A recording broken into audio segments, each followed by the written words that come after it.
Towels వాడే ప్రతి ఒక్కరూ చదవాల్సిన విషయం ఇది. ఇవాళ రేపు టవల్స్ వాడని ఇల్లు ఎక్కడ ఉంది చెప్పండి? అయితే మీరు ఉపయోగించే టవల్స్ని ఎన్ని రోజులకోసారి పరిశుభ్రం చేస్తున్నారని అడుగుతున్నారు ఆరోగ్య నిపుణులు.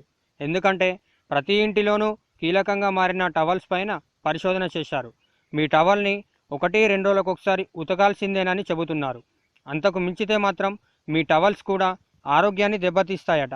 అంటే అప్పటికప్పుడు ఏం కాకపోవచ్చు, కానీ దీర్ఘకాలంలో ఎంతో కొంత ప్రభావం ఉంటుందని చెబుతున్నారు. ఇంకా చెప్పాలంటే ఒకసారి ఉతికిన టవల్ను 3 సార్లకు మించి వాడకూడదని న్యూయార్క్ యూనివర్సిటీకి చెందిన ఆరోగ్య విజ్ఞాన శాస్త్ర నిపుణులు సూచిస్తున్నారు.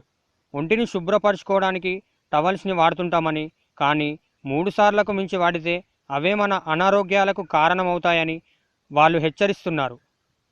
3 సార్లకు మించి వాడే టవల్స్ బ్యాక్టీరియా, ఫంగస్, మలమూత్ర రేణువులు, మృత చర్మ కణాలు, మరుగుదొడ్లలో ఉండే రకరకాల సూక్ష్మజీవులకు నిలయాలుగా మారుతాయని హెచ్చరిస్తున్నారు. అంతేకాదు, ఒక టవల్ను ఒకరికి మించి వాడారంటే అనారోగ్యం ముప్పు మరింత ఎక్కువని, ఒకరి టవల్ మరొకరు వాడటం అనే ప్రసక్తే వద్దని వాళ్ళు చెబుతున్నారు. ఏది ఏమైనా టవల్స్ విషయంలో కాస్త జాగ్రత్తగా ఉండమని సూచిస్తున్నారు. మంచిదే కదా ఫ్రెండ్స్.